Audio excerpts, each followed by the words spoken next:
Hello, friends, and welcome into the Cowboys Report. I am your host, Tom Downey, and we are back with a brand new 7-round Cowboys mock draft. No trades this time, but we do, of course, have the comp pick included for the Dallas Cowboys. Now, this is our post-free agency edition, and there have been some significant changes. The Cowboys, I believe their goal right now is to try and set themselves up where they don't have to take a certain position early on. They still have needs. You still want a cornerback 1. You still want a wide receiver 3, which they're going to use plenty of. You still want a younger defensive tackle, both 1 and 3 technique, frankly. You still want a long-term safety. You're still looking at edge as well. So there are still needs, but the Cowboys are in a little bit better spot to go best player available at some of those spots.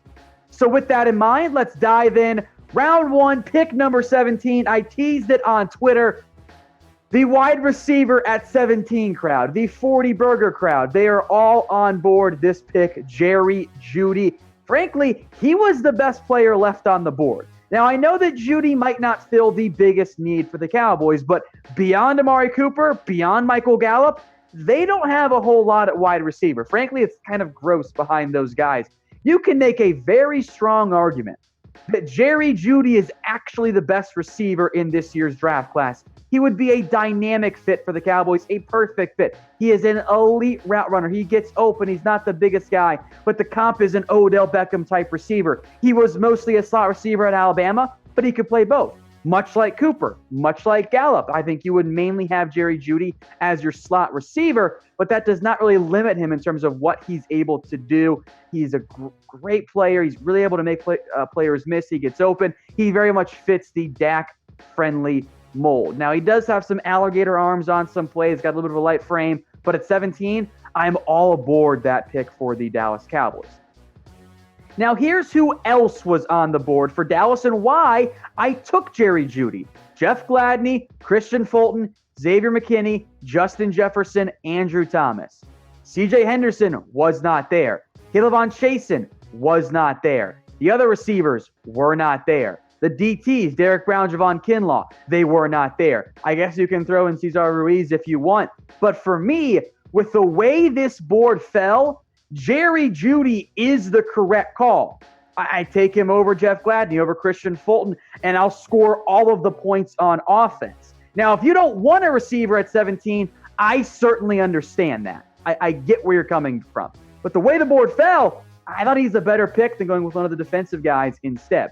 So let me know in the comments, do you want a wide receiver in round 1? I will make this the pinned comment of the video. So if you're watching on YouTube and you get an ad break here, scroll on down, cast your votes, Y for yes and for no.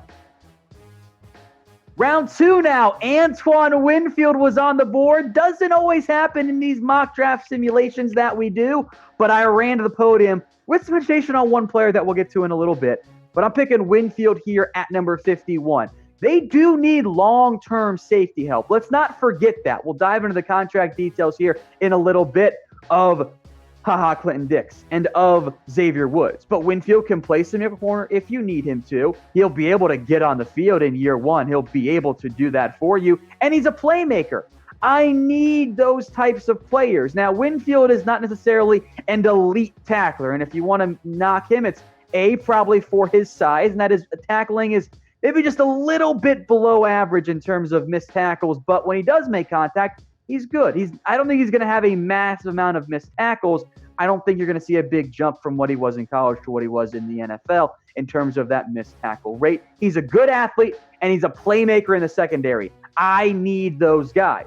And if you look beyond just this year for the Cowboys, well, Xavier Woods, Clinton Dix, they're both free agents next year. I'll bet you one of those guys at least is not a member of the Dallas Cowboys for the 2021 season. So to get WINFIELD, which I think is fantastic value in round 2, I'm going to jump all over that. I'm going to make that move if I'm the Dallas Cowboys, even though there were other players that I was at least tempted by here.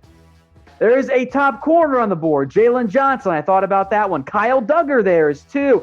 Devon Hamilton was your best defensive tackle. Matt Hennessy's there, but I don't feel the need to take a center unless it's great value. The one that gave me pause, and a lot of it, was Julian Okwara, another player that I like. And I think maybe edge, there's an easier path to playing time in year one potentially. So pick one for me. Who you going with?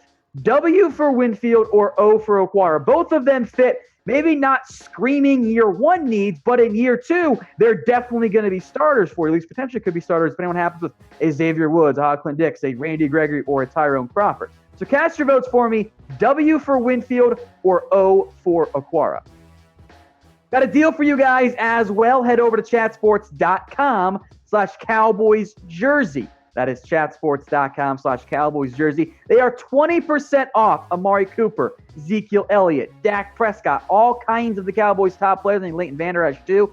And oh, by the way, custom jerseys also on sale. Use promo code SALE, S-A-L-E. I'll put that link in the comments and the description for you guys. So all you have to do is click and shop while it lasts. I believe this deal actually ends on Monday evening. Let's move on now to round 3. Bryce Hall. See, I got a corner. Don't panic quite yet.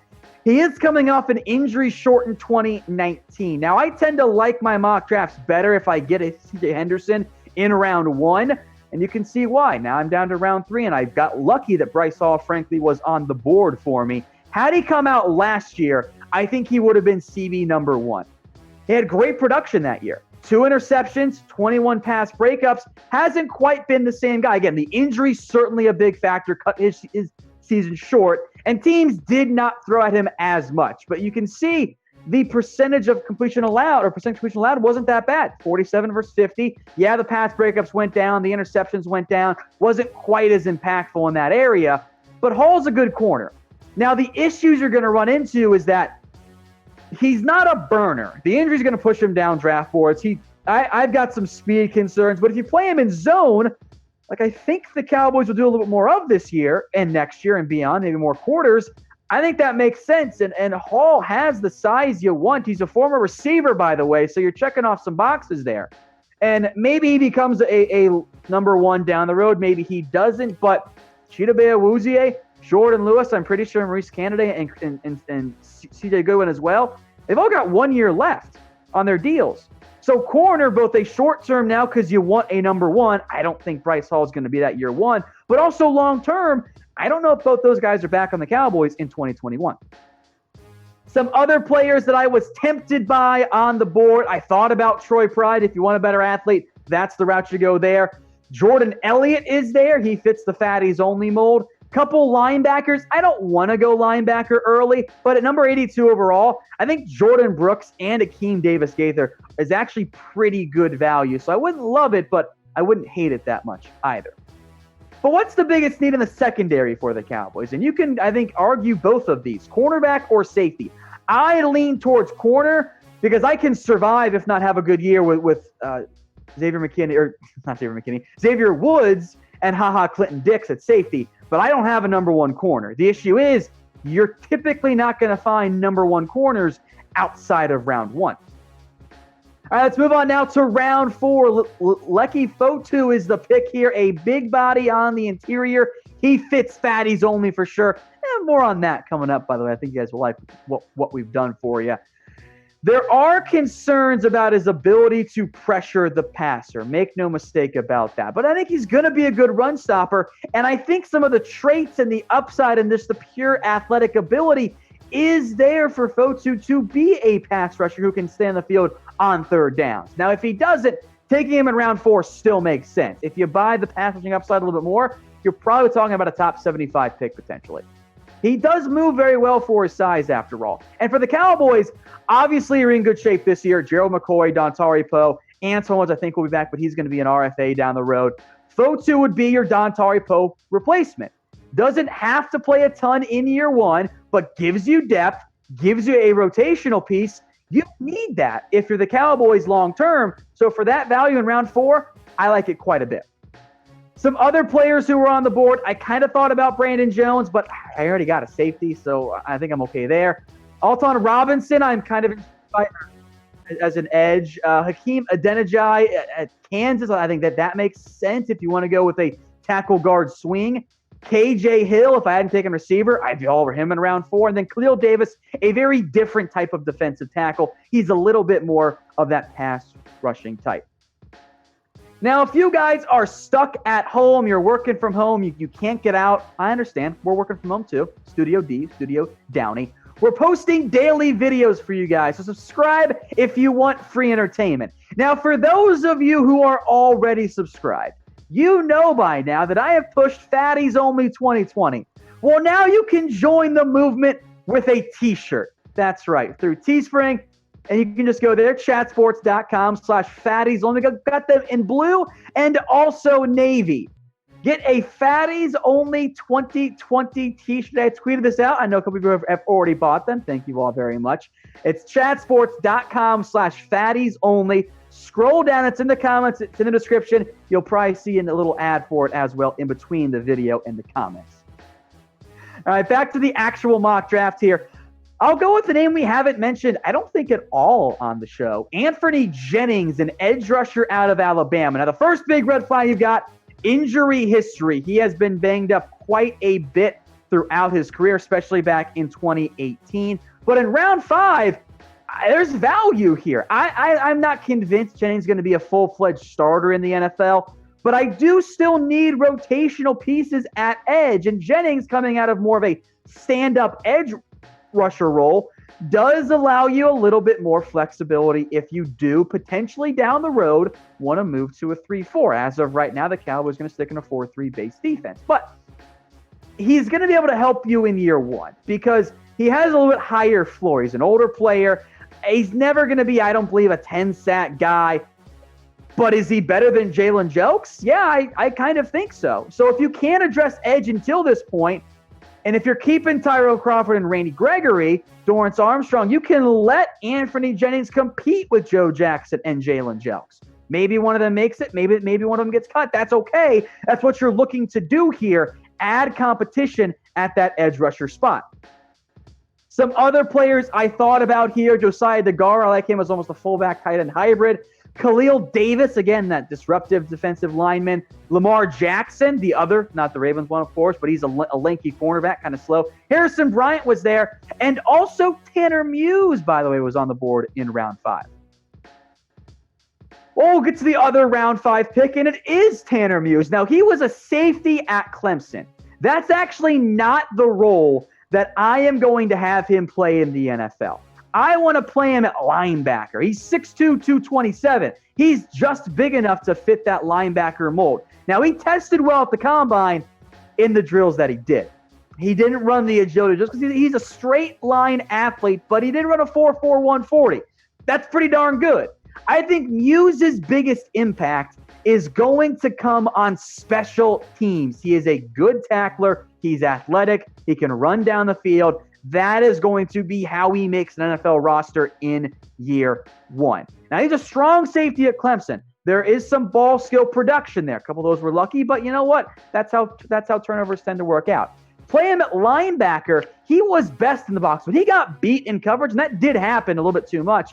It often came when he wasn't in the box. So now I'm going to bring in Tanner Muse. He can be one of my backup linebackers. He can compete for a roster spot, and I think he might make it because I think he's going to bring you special teams value. And on day 3, as much as it would be nice to find a way to grab a starter, you're typically not going to find those guys. That's very, very rare. So to be able to find a special teams impact guy on day 3, that's the route you want to go.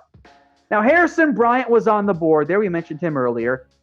Should the Cowboys draft a tight end? I don't love Harrison Bryant, but I at least considered it because of the value there. So should they draft a tight end? 1 for yes, 0 for no. I lean more towards no, but if the value is right, you can certainly talk me into it.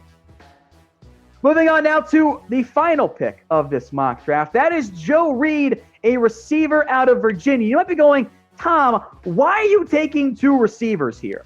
Simple. Joe Reed barely qualifies as a receiver for me. He is going to be a special teamer. That's going to be his role in the NFL. He was an elite return man at Virginia. His production here, especially on kicks, off the charts. As a receiver, not great. He's going to be a gadget guy. This is your Tavon Austin replacement. Guy you can get involved on jet sweeps because he's a really good athlete. He's 6'2", 224, bit like an RB, and ran a 4.47. He's a smaller version of Cordero Patterson potentially. Bring him in on special teams. Let him return kicks and/or punts. You can still use Tony Pollard in that role as well, of course. That's what the Cowboys need. So I view Reed as a Tavon Austin replacement. He's not going to be a guy that you're throwing deep balls down the field to.